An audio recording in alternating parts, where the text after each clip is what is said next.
Good day, radio listeners. Welcome to this edition of the Pure Sex Radio broadcast. We're glad to have you with us.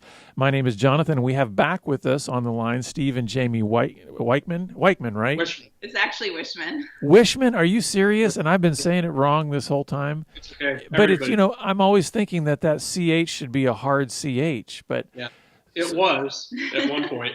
Well, thank you guys for being with us and being back with us again. Wiechman, that sounds way better actually than Wiechman. So listeners, forgive me for last time mispronouncing their name, but also that's on you guys. You should have just corrected me the last episode. It did cross my mind. Okay. Yeah, I appreciate y'all's mercy in that. But thank y'all for being with us. And I want to dive right back in because we didn't, last time we started to unpack your story. We got to where you guys were married. You've got kids, normal, actually even more than normal stressors because you had, changed jobs and you're back in seminary and you're having kids. And so lots of stressors in your life. Take us through, though, where what happened over those years that eventually got you to maybe what we would call a breaking point or something where just tell us what happened that kind of got to that point. I think to put it as succinctly as possible, what I discovered in ministry in the church, and I'm guessing this might be true in a lot of places in life, is that it was very isolating. And part of it was I naturally had learned how to isolate the more difficult feelings I had in my life, but professional church work does it even more. I think there's just not a lot of safe places to talk and to say, hey, I'm struggling with my faith, or I'm struggling with my marriage, or whatever it might be. And so I'm just sitting there and I'm slowly going down this path of all of that's just going and getting shoved down. And I think I must have been pretty good at it because I lasted for quite a while. And it got about 13 years, but finally I couldn't keep it down. So now while this is going on, are you saying there was nobody externally that you felt like you could connect with, or were you also not even maybe sharing those things with Jamie? I would say that a lot of stuff I dumped on Jamie. Any work-related stuff and how that felt. There were a couple times where I had men in my life, but those were sporadic. I didn't have them all the time. And when I hit the breaking point, we were in a new place. I'd been there 2 years, and it was a place that had a lot of woundedness in it already.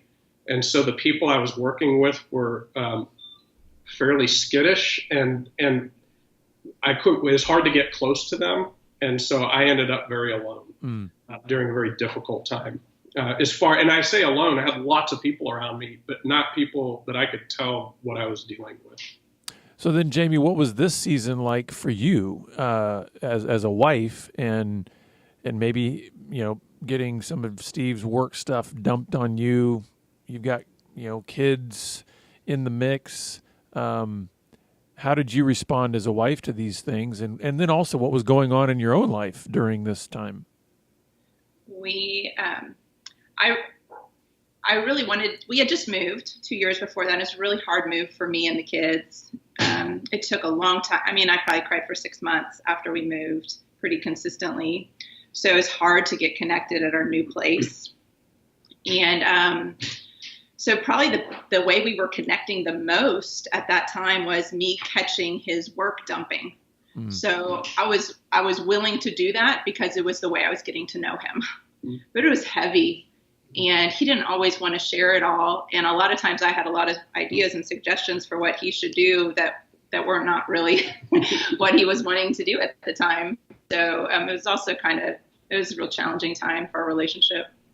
Yeah. So then what was happening in the relationship? Because obviously these are a lot of stressors, and everybody, I can't imagine that there's anybody listening that is married that doesn't recognize the reality of stressors in life. I mean, even if they're not married, there's stressors in life.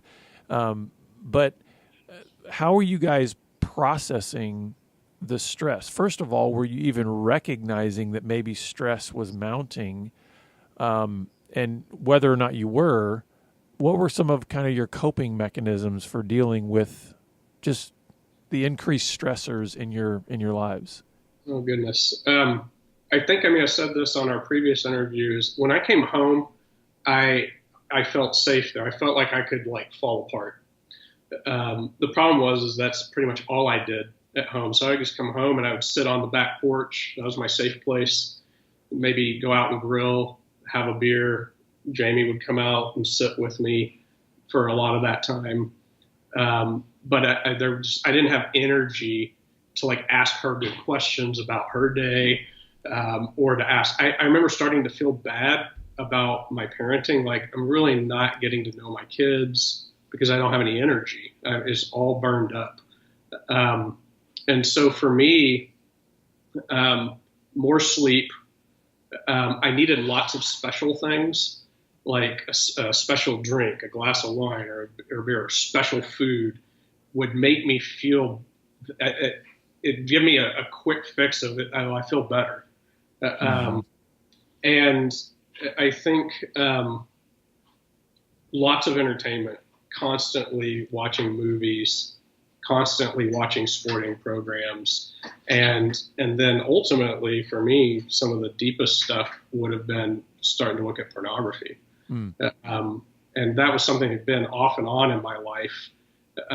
But when I felt really, really tired and ashamed and alone, that's where I would end up. And so everything that you're describing, Steve, which is all of those things are actually pretty common in terms of people that are dealing with stressful things. What I'm hearing from you is these were all things that were built to distract, right? So, Yes. So that's sort of what you were doing then, right? So then, Jamie, how were you maybe coping with just all these stressors that were going on in your marriage and in your life? Well, first of all, both of our health at that time really took a big hit. We both spent a lot of time at the chiropractor. Our backs were a mess. So I think that stress comes out of you one way or another if you're not dealing with it. Yeah, that's true. I was also becoming more and more frustrated, probably with him and his inability to engage on any level. And I had some things in my life that were actually kind of exciting at the time that he was not able to share with me or interact with or even receive very well. So I would just remember being really frustrated. I would imagine I was pretty controlling. I probably took extra effort to make sure my kids were doing everything absolutely perfectly, just so I could feel like I had some control in some area of my life. Yeah. So then how long did this go on? And then what precipitated maybe what we might call the breaking point where you started dealing with these things in different ways and really, really focusing on building better health in your marriage? So that we were in that church for two total years, just under 2 years. It was probably, how long was it in when you went to the prayer? It was only a few months. That was a few months in that you went to the prayer. Just that summer. So Jamie went to a prayer ministry back where we used to live in North Texas. And that, I credit that with a lot of where we ended up. Is that prayer ministry got her really bringing her life before God in a very authentic way that ended up affecting why we ended up even making the decision that we did of me resigning. Because she started to get stronger as she opened up to God and opened up to this other woman. And then in time, we actually sat down and prayed with a couple other people in that church. And it was through that process that I felt the freedom to finally say, it's healthy for me to resign and to get healthy, and to wait on God before I do something next, which was a scary thing to think, because I never would have made that decision without that. So now, as part of this sort of awakening or shift, did this require some some confession to one another? Did this require being able to sort of say, hey, there are things about me that I haven't been vulnerable enough with you about? And then what did that look like? And then where'd that take your relationship to maybe open up at a different level with one another? I would say that probably didn't even happen until later. I feel like after we left there, really God gave us a sabbatical year almost, and we just needed that much time to detox, I think. And it was probably at least a year before you started sharing more of your struggle. Yeah, I would say, so I shared some of the stuff that I could see was the bad fruit. We had long talked about my proclivity to, when I felt overwhelmed or felt alone, to just get stuck watching TV. That went way back. So that was out in front. The thing that didn't come out, and it's because I didn't even know, was I didn't know how I felt. And I think is when God pressed pause on our life, and I was out of work for 15 months. And we traveled for 6 of those and stayed with friends and other people. And it was during that time that we spent so much close time together that I realized when she would ask me, so how do you feel about that? I'd be like, I don't, it does not compute. And she's like, you don't know what you feel about that? And I was like, actually, no, I don't. And I had to work at it. I had to work at recognizing how I felt about things. And as I did, then I was able to open up with her about deeper stuff because I didn't even know. I didn't know how I felt about things.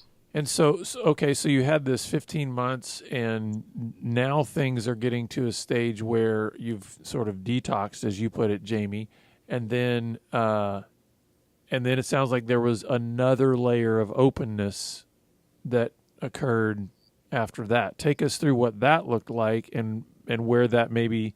Is that what started to steer you guys towards thinking that maybe God has you for marriage ministry or for a different kind of future? Or just take us through the next stages. So 6 months we traveled. That was mainly detox. And we went to 23 states. It was exhilarating. Because we had always lived by the rules, and the rules I think can be good and healthy, but they were a straitjacket to us, and we had lost our joy and we had no freedom. So experiencing a God who's a little more playful than we had ever known was really enlivening to us. So that was really, I'd say 6 really fantastic months. Those months were really good, and it was a springboard to what was next. And what was next was we moved all 6 of us into a 525 square foot house. And we lived in that house for a year. And there was really good parts about that. There's some parts that some of the family didn't like, obviously. But the closeness of that year, it was impossible. You said earlier that you saw in my eyes when you were hurting me. I started to see in her eyes her desire to know how I felt about things, and I think that's when I couldn't avoid it. We were right there with each other.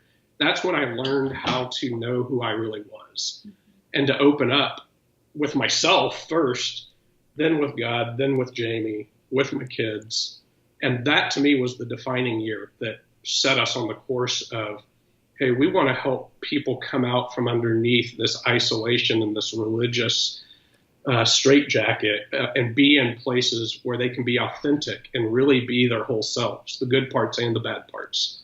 So I think it was the closeness of that year. And so then, Jamie, what was that like for you to kind of have that new intimacy with Steve? It was such a sweet time. We would 550 square feet. We have 6. There are 6 in our family, so our 4 children were all sharing a room. But we would get up in the morning really, really quietly and drop down a screen so the kids couldn't hear us, and we'd read our Bibles and drink our coffee and talk about things that were important to us and on our hearts. And I could say real things and he wouldn't freak out. And it was really sweet. Yeah. I felt like I started to get to know him, and that's been ongoing. I mean, so that was 2.5 years ago, and even more, like that continues to grow and expand as he learns how to even check in with how he feels and to know himself. And I've learned to ask them better questions too. Like we were just driving the other day and it was obvious he was so happy and I was so happy. And I said, "How are you feeling?" And he's like, and he'd had no words. He didn't know. And so I felt like I couldn't experience his joy with him because he had no words for it. And I asked, just where do you feel it in your body? And he said his arms felt it and his chest felt it. And that led to other stories that he could share himself with me. And so it's a sweet connecting time where it used to be like, I don't know how I feel, shoulder shrug, end of conversation. Right, yeah. So how did this begin to transform into the idea that this could be ministry for you guys? Where did that shift take place? And tell us where you are now in that process. I would say almost the day we left the church where we were, we had a vision of freedom and healing and rest and play for people. Because we didn't know there was so much life to be had. So I think God planted that idea on our heart pretty quickly. But it's been a walking out over the last few years of us discovering even what that means. God gave us 3 words for our ministry values are rest, heal, and play. And I think he has taken us through the paces of that. Learn how to rest, quit freaking out about everything, quit driving by performance. Let's heal you. You've had a lot of life and a lot of hurts. It's worth taking the time to heal you. And now we're starting to learn how to play again, and laugh again and delight again. So we just really want to help other people to experience that too. Yeah. So our listeners, if they're only listening to the program, can't see you guys. And I've been wondering the whole time that I've been looking at you guys, you've got these shirts on. Steve has one that says play. Yes. Jamie has one that says rest. So now it makes sense why you've got these shirts on, and we need one of your kids to come in with the heel shirt on or something. I don't know. But so let's actually go through that. I love those words. Maybe this is where you could speak to those listeners out there that are trying to maybe grasp a better understanding of what those words mean then to their relationship. So how do those things get applied and integrated into a marriage so that they can thrive? That's a great question. Well, I'll maybe take them and we'll just start in the order that we have them. But with rest first is one of the things that I think we've discovered is how I have a really bad relationship with the clock. Time is my greatest fear is probably around time. I don't have enough time. I can't do the job I want to do because of the time that I've got. And I would imagine that's probably a big one for a lot of men. And what I've discovered is that when I trust God with my time, and it's hard to even put my finger on what I mean by that, other than it's an experience of actually doing it, going through it and saying, I'm going to entrust you with this. As I found that he gives me time to rest. And so now I would work more often, and I used to have to have a whole day, but now I do 30 minutes here and I'll do 30 minutes there, and it just rejuvenates me. So rest doesn't necessarily look like sleeping. It's changing some of the things I do, and allowing God to rejuvenate me through some of the things that he's uniquely made me for. Yeah, and I think it's important to note that rest doesn't equate inactivity either, right? I mean, there are many things that you can be doing that are restful, right?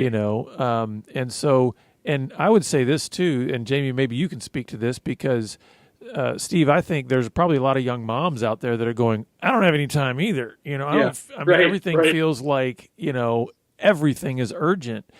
So Jamie, how would you speak to maybe some of those moms and wives out there that are wondering, how do I engage this word rest into my life when it feels like there's no margin for that at all. Yeah, it is such a challenge. And that's what I want to just validate. It's a hard shift. It's a big trust to take time to rest because there is so much work that needs to be done. And I think that's why God actually invites us into rest, is because he wants us to trust him. And he wants to prove himself trustworthy of taking care of the work. So that's kind of heady, philosophical. Practically, what I'm realizing is as a mom, I give and give and give, right? I do my work, I take care of my husband, I take care of my kids. And when I'm not doing those, I'm thinking of all the things that those people might need later. And so I very rarely prioritize any of my own needs. And so I get really grumpy and snippy. And then I get mad at everybody for making me grumpy and snippy. So what I'm starting to see is, hey, if I'm grumpy and snippy, that means I probably need a break. And if I don't take a break, my family would probably rather me take a break and come back nicer. Where if I continue to stay, maybe they will have dinner, but they'll have mean mom dinner. So I'm starting to realize they'd probably rather have nicer me than the work that I produce for them. Well, as you're saying that, the word that comes to mind that I think can maybe put a practical point on that issue of rest is sometimes we need to hit pause, right? So, because I think sometimes when people try to take that whole word of rest, they make it like, okay, I got to schedule a day on my calendar where I'm not doing, and it's like sometimes it's like, no, I need a pause button, and right now I'm going to hit pause, and maybe it's a minute. Maybe it's 5 minutes. Maybe it's 30 seconds. I just need to hit pause. And that can maybe be a way that we are engaging rest throughout any given day where it doesn't have to feel like it's this big, ominous, I've got to make plans to rest. Now, it can be helpful to make plans to rest, right? I think we're even, like you said, Jamie, I think God invites us into Sabbath rest, right? He's saying there does need to be a regularity to it, that every 7 days it's good to take a day of rest. But what I'm hearing you say is it's something that can be integrated also throughout your days. Absolutely. 30 seconds for a deep breath will go a long way. Yeah. Now I want to get to the other word. So heal, is that the next one in kind of your progression of where you're trying to help people go? So help us understand how that integrates into a marriage to help it thrive. Yeah, I think the biggest one for me on that is learning to notice myself in front of God and in front of another person. And so obviously in my marriage, that's with my wife, but I also think to make it good, make that good, I also need another man in my life that I can share. When I discover what's really going on in me, I need a man's perspective on the journey. And that's fairly new to me. So I'm still working on that, like learning how to notice what's going on with me, sharing it with God, share it with another man, share that with my wife. And honestly, I get scared of doing that because sometimes I'm afraid of what I'm going to find. But when I do that, it's healing. It's healing because otherwise it's actually there. It's just if I leave it buried, it grows into something that's not helpful. And what I'm hearing you say that ties back so much to both of y'all's histories in terms of your own issues of weakness and brokenness and sin and all of that is that the reason that is healing, I think, is because it's bringing out those issues into the light in safe environments with people who actually care about us. Yes. And I think it's sad, Steve, that I think much of what you maybe learned about isolation and disconnection actually came through your vocational church work. And it's sad to say that there's such an isolating nature many times to pastoral work. It's like, that's not the way it's supposed to be. We're supposed to be able to have those safe environments where it's like, no, we do life with one another. We can bring out our brokenness and bring out these things we're struggling with in those environments for the specific reason of healing. Yeah, my favorite verse right now is in 1 John, where it says, we walk in the light as he is in the light, and then we have fellowship with one another, and the blood of Jesus purifies us from our sin. And so for me, walking in the light with other people, my wife and another person, is a huge deal. That's where I get healed. It's not by myself. Yeah. Myself. And Jamie, then how does healing, what does that look like to you in terms of marriage and being a wife? Yeah. So part of it is just knowing when we need help. There's a lot of fantastic professionals out there. And when I expect Steve to be the one who catches all my problems and solves them all, I mean, it's a recipe for disaster in our relationship. So know when I need a friend, know when I need a counselor, know when I need a pastor, and reach out. Yeah. And then the last word, I don't know if it's by design, that Steve's wearing the shirt that says play. Yes. Help us understand that, because I do believe this is something that if couples start getting into sort of the routine rut, Mm-hmm. this one just seems to get abandoned altogether. And I think it's one of the reasons why actually the two significant seasons in which we see the highest rates of divorce are within the first 2 years, or first 2 or 3 years, and at the 25-year mark. And if you think about it, that 25-year mark is usually when kids are all grown up, and now we're looking at each other and we don't know how to have fun. We don't know each other. So describe what play looks like in a healthy marriage. We're learning. We're relearning. We are in process. We're in process of learning that. So we're trying to be even research ourselves a little bit. So what would we enjoy now? We're different people than we were when we got married 20 years ago. And so we're trying to find that and then make space for it. Of how do you actually make space for it? What would be enjoyable? And for us, that probably the biggest one is we'd like to do stuff with other couples. And then we're trying to find some outdoors kinds of things, because we found that a lot of our life ended up indoors. So we also are learning that when we rest well and start to heal, we start laughing again. So it actually is becoming less difficult for us. I mean, like play, maybe I have a narrow view of play, just like I do of rest. Like we should be playing cards every night or playing basketball with our kids. And we do those things sometimes, but really to just be able to tell a story that's funny and laugh.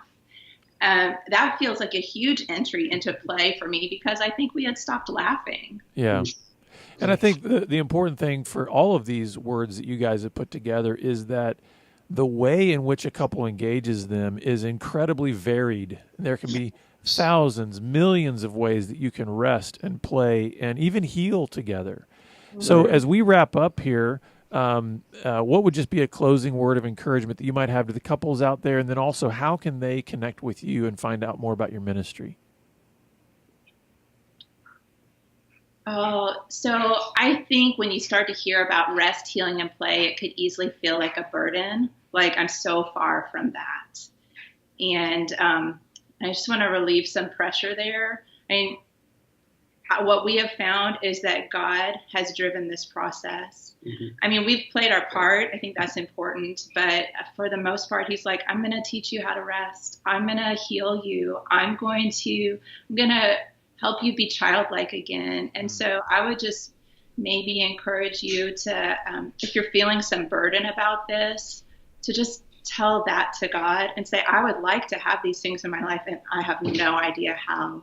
And then be watching, because he's so faithful. These are gifts he has just like waiting, like on his fingertips to give to you. Yeah. And I would reiterate that as just be honest with God, and God will show, God's there. And as you're honest with what you're really feeling, all of a sudden you can see where he's at work. You can see his kingdom, and these gifts are coming because it's who he is. Mm-hmm. And find somebody else to do that with, because that helps on the days when you have struggled to find it yourself. So, yeah. And as far as getting in touch with us, breathelifetoday.com is our website, and there's a contact page on that where you can get a hold of us. We're in Tomball, Texas, and we would love to be able to walk with people who are wanting to learn more about this. So. That's wonderful. Well, thank you, Steve and Jamie, so much for being on the program again. It's good to be here. Thank you so much. Thanks for asking. And, of course, listeners, we're always glad that you're with us, and we look forward to having you back here again next time on the Pure Sex Radio broadcast.